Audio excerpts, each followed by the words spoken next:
Olá, pessoal! Na aula de hoje, para a gente fechar toda essa parte aí de raciocínio lógico básico para concursos, nós vamos falar sobre equivalências lógicas, vamos entender, conhecer os quantificadores lógicos, vamos saber como que a gente pode resolver um problema envolvendo aí os quantificadores lógicos e predicados.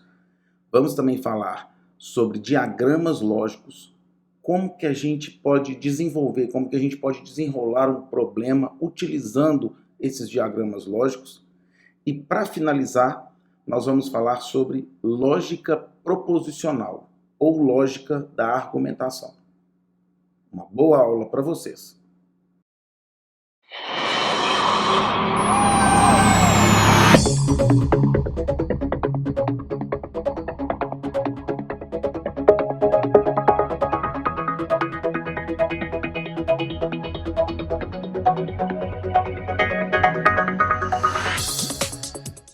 Então vamos lá, pessoal.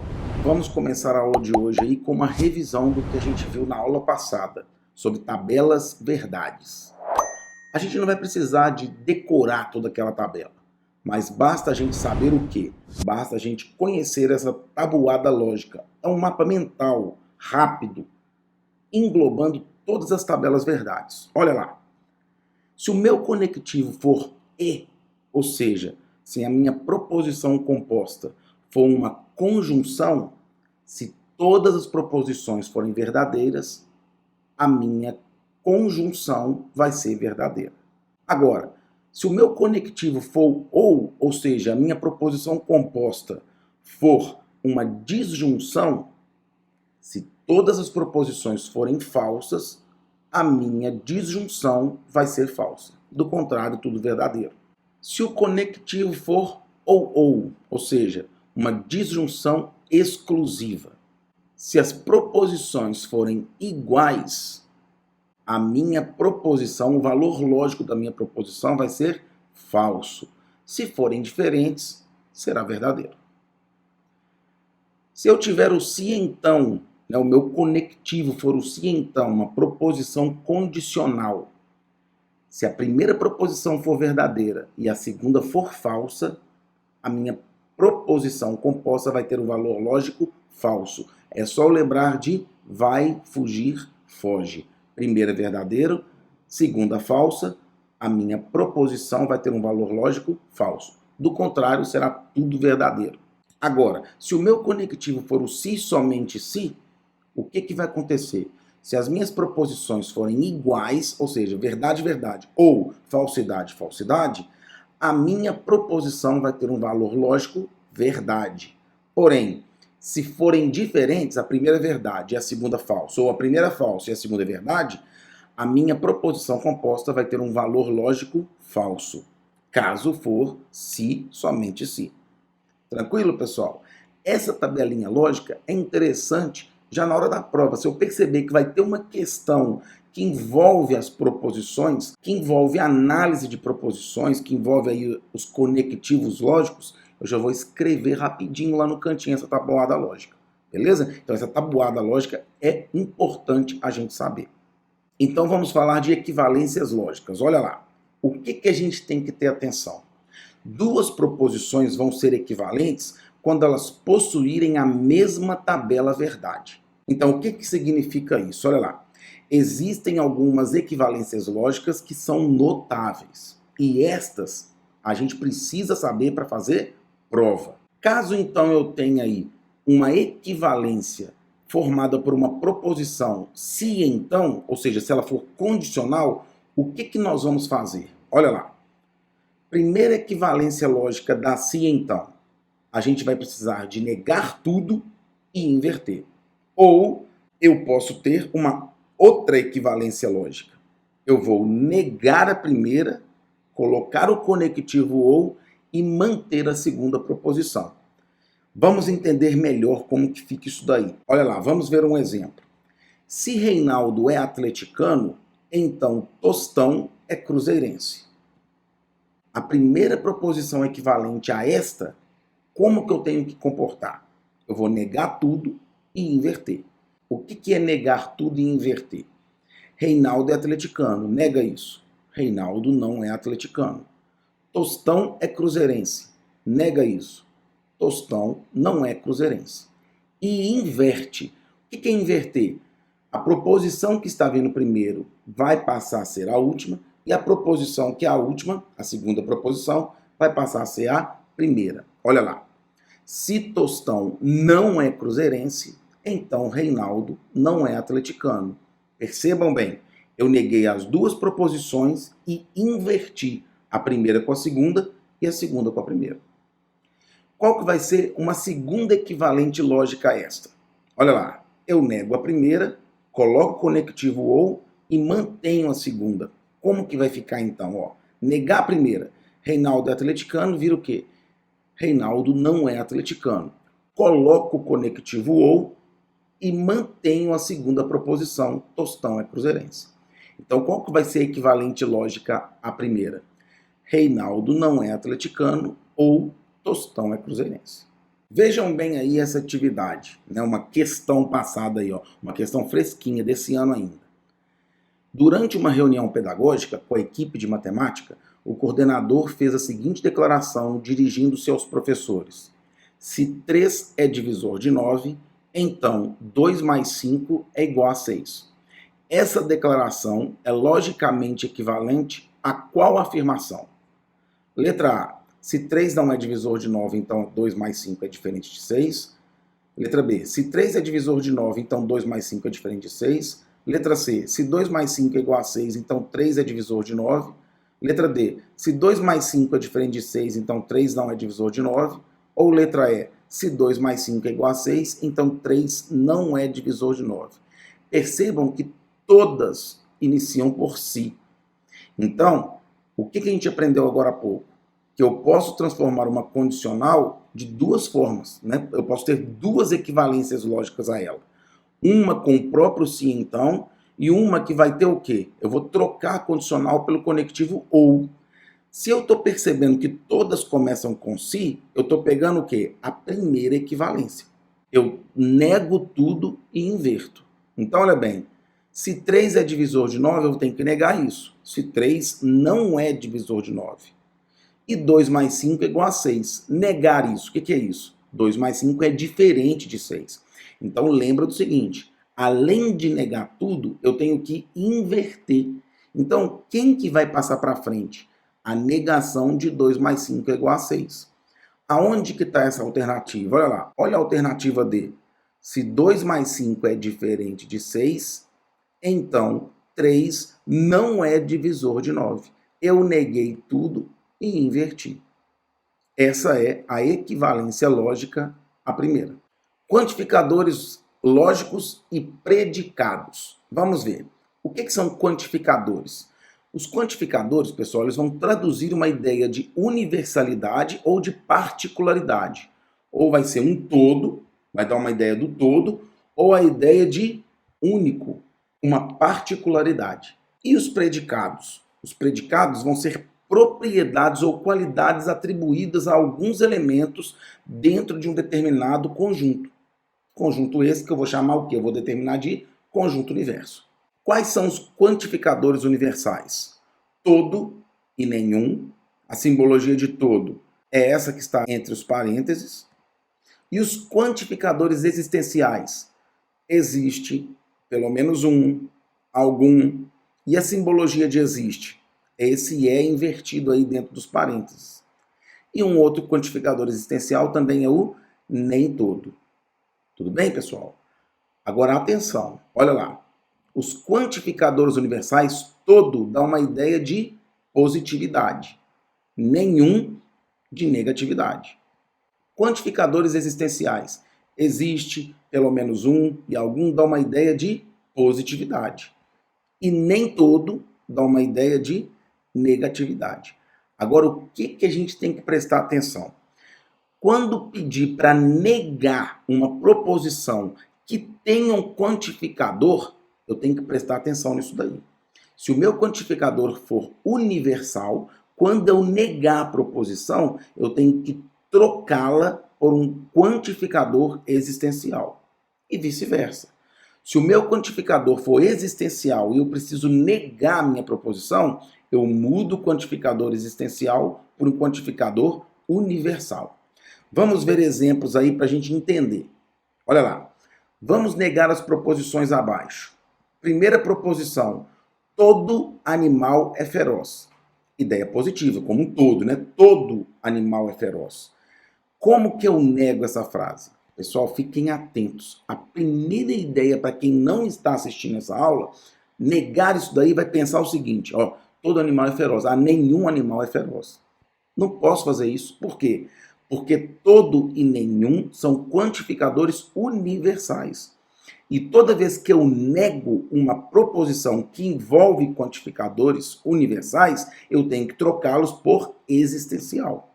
Se for existencial, eu tenho que trocá-lo por um universal. Como todo é um quantificador universal, eu tenho que trocá-lo por um quantificador existencial. Olha lá. Algum animal não é feroz. Então, todo é um quantificador universal. Algum é um quantificador o quê? Existencial. Então, quando eu nego todo animal é feroz, eu posso ter o quê? Algum animal não é feroz. Outra alternativa, pelo menos um animal não é feroz. Ou seja, algum animal não é feroz e pelo menos um animal não é feroz são proposições equivalentes, né? São as negações da primeira, que todo animal é feroz. Outro exemplo, existe cisne azul. Olha lá, agora o que eu tenho? Um quantificador existencial. Quando eu nego, eu tenho que trocar o quantificador existencial por um quantificador universal. Olha lá, todo cisne não é azul. Beleza? Ou nenhum cisne é azul. Então, olha bem, todo cisne não é azul ou nenhum cisne é azul são proposições equivalentes, que são negativas da existe cisne azul. Tranquilo, pessoal? Mais um exemplo. Nenhum poeta é feliz. Ó, nenhum. Nenhum é um quantificador universal. Eu devo trocá-lo por um quantificador existencial. Olha lá. Algum poeta é feliz. Beleza? Ó, nenhum, negativa. Nenhum poeta é feliz. Troca o nenhum por um quantificador diferente do primeiro. Né? O nenhum universal. Algum basta ser um quantificador existencial. Algum poeta é feliz. O que significa argumentar? Argumentar nada mais é que eu pegar várias proposições, sendo uma consequência de uma outra proposição. E aí eu vou chegar a uma conclusão. Né? Então eu posso chegar à conclusão de que um argumento pode ser válido ou inválido. Vamos ver aí exemplos. Olha lá. Primeiro exemplo. Premissa 1. Todos os homens são mortais. Premissa 2. Sócrates é um homem. Conclusão. Sócrates é mortal. Aí eu tenho uma argumentação. Eu tenho duas premissas e uma conclusão. Outro exemplo. Toda pessoa elegante se veste bem. Premissa 2. João se veste bem. Conclusão. Logo, João é elegante. Mais um exemplo. Premissa 1. Todo cachorro mia. Premissa 2. Os gatos não miam. Conclusão. Portanto, os cachorros não são gatos. Então, eu tenho aí 3 exemplos de uma argumentação. O que é uma argumentação, então? Eu tenho a formação de algumas premissas, as proposições iniciais são premissas, e a proposição final passa a ser a conclusão. Então, tem aí 3 proposições, sendo que as 2 primeiras são premissas e a última é a conclusão. Bom, o que a gente já sabe? Que quando eu tenho uma proposição, essa proposição só tem 2 valores lógicos que ele pode assumir, ou verdade ou falsidade. Agora, se eu tiver um argumento, como esses 3 exemplos aí que a gente viu, o argumento ele vai ser ou válido ou não válido, né? Válido ou inválido. Para que um argumento seja válido, as premissas devem ser verdadeiras e a conclusão verdadeira. Então guardem isso, pessoal. Para um argumento ser válido, as premissas devem ser verdadeiras e a conclusão deve ser verdadeira. Vamos entender agora a lógica da argumentação por diagramas lógicos. O primeiro exemplo. todo político é honesto. Olha lá, eu tenho o político, é o grupo dos políticos. E aí eu tenho um grupo maior dos honestos. Se eu falo que todo político é honesto, eu estou falando o quê? Que o grupo dos políticos está contido no grupo dos honestos. Então, se todo político é honesto, não existe, de acordo com essa argumentação, não existe político que não seja honesto.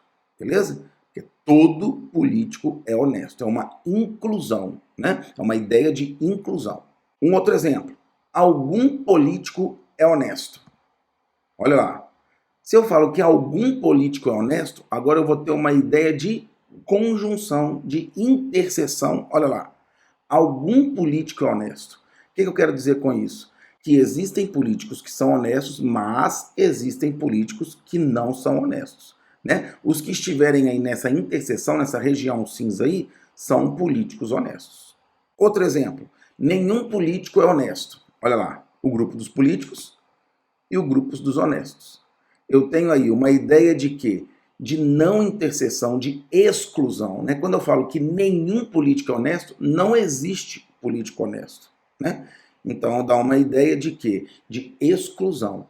E o último exemplo, algum político não é honesto. Eu estou falando que pelo menos um político não é honesto. Então, qual que seria essa ideia? Olha lá, os que estão na região de cinza são políticos não honestos, né? Olha lá, algum político não é honesto. Então, os que estão aí nessa região cinza são os políticos não honestos. Os que estão lá na partezinha branca são políticos o quê? Honestos. Vamos entender então agora os argumentos. Olha lá, vamos ver exemplos aí de argumentos. Premissa 1. Todos os homens são mortais. Premissa 2. Sócrates é um homem. Conclusão. Sócrates é mortal. Olha lá, o grupo dos homens. E agora eu tenho um grupo dos mortais. Percebam bem, o grupo dos homens está contido no grupo dos mortais. Olha bem, todos os homens são mortais. E Sócrates? Sócrates é um homem, olha lá. Então Sócrates entra onde? No subgrupo, né, no subconjunto homens. Conclusão, Sócrates é mortal, não é isso? Se o subgrupo, o subconjunto dos homens está contido no conjunto dos mortais, significa o quê? Que Sócrates, sendo um homem, ele é mortal. Olha lá. Isso é um argumento válido. Percebem, gente? Aí nós temos o quê? Uma particularidade do silogismo, né? Um argumento que possui duas premissas e uma conclusão, nós temos então um silogismo. Outro exemplo. Premissa 1. Toda pessoa elegante se veste bem. Premissa 2. João se veste bem. Conclusão. João é elegante. Vamos ver se isso aí é verdade? Se esse argumento é válido? Nós temos então o grupo dos elegantes. Temos o grupo dos que se vestem bem, né? E onde que está João? João é elegante. Mas vamos pensar bem, olha, João, ele também não poderia estar ali, ó, fora do conjunto? Olha lá. Ele poderia estar tanto dentro, incluído, pertencente ao conjunto dos elegantes, como está fora, né? Então, quando eu concluo que João é elegante, eu não posso dar essa certeza, né? Então, eu posso falar o quê? Que o argumento é inválido. Ele pode ou não ser elegante. Então, esse exemplo é um exemplo de um argumento não válido, de um argumento inválido. E isso daí, né, quando acontece isso daí, a gente fala que o argumento, esse tipo de argumento recebe o nome de falácia ou sofisma. Mais um exemplo. Premissa 1. Todo cachorro mia. Premissa 2. Os gatos não miam. Conclusão. Portanto, os cachorros não são gatos.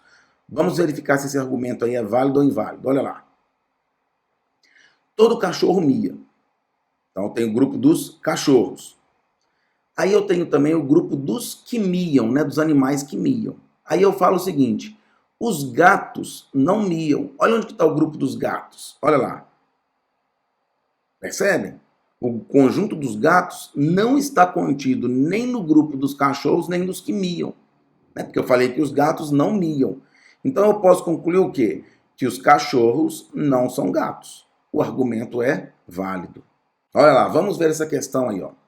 Todos os diplomatas são concursados. Nenhum concursado sabe nadar. O que a gente pode concluir disso? Letra A. Algum diplomata não é concursado? Letra B. Algum diplomata sabe nadar? Letra C. Nenhum diplomata sabe nadar? Letra D. Nenhum diplomata é concursado? Ou letra E. Algum concursado sabe nadar? Então o que a gente vai fazer? Olha lá, vamos desenvolver grupo dos diplomatas, grupo dos concursados e o grupo dos que sabem nadar. Olha lá. Todos os diplomatas são concursados. Nenhum concursado sabe nadar. O que a gente pode concluir então? Verificando essa lógica lá, olha lá. Percebam o que está acontecendo. Todo diplomata é concursado. Está lá o conjuntinho dos diplomatas dentro, contido no conjunto dos concursados. Já o conjunto dos que sabem nadar, ele não é incluso. Ele não está contido em nenhum dos dois anteriores. Então, o que a gente pode concluir com isso? Que nenhum diplomata sabe nadar. Relembrando aí da nossa tabuada lógica, que a gente falou no início da aula. Temos que guardar essa tabuadinha lógica aí, ó. Por quê? Porque podem aparecer exercícios como este daí, olha lá. Surfo ou estudo? Fumo ou não surfo? Velejo ou não estudo? Ora, não velejo. O que a gente pode concluir disso? Pessoal, o que a gente tem que observar? Olha lá, como que eu vou me comportar nesse tipo de questão? Pessoal, lembra que eu falei com vocês para guardar aquilo que a gente viu lá atrás? Olha lá. Quando que um argumento vai ser verdadeiro? Quando as suas premissas todas forem verdadeiras e quando a minha conclusão for verdadeira. Ou seja, tudo tem que ser verdadeiro. Então, nós temos aí premissas para chegar a uma conclusão. Então, por onde que eu começo? Eu começo pela proposição simples. E geralmente a proposição simples, pessoal, é a proposição que vem por último. Ora, não velejo. Percebem? Eu só tenho aí o quê? O ato de velejar. Então, se eu não velejo é uma premissa, ela tem que ser o quê? Ela tem que ser uma verdade. Tudo bem? Agora, o que é a negação de não velejar? É velejar. Não é isso? Então, se não velejo é verdade, velejo só pode ser o quê? Uma falsidade.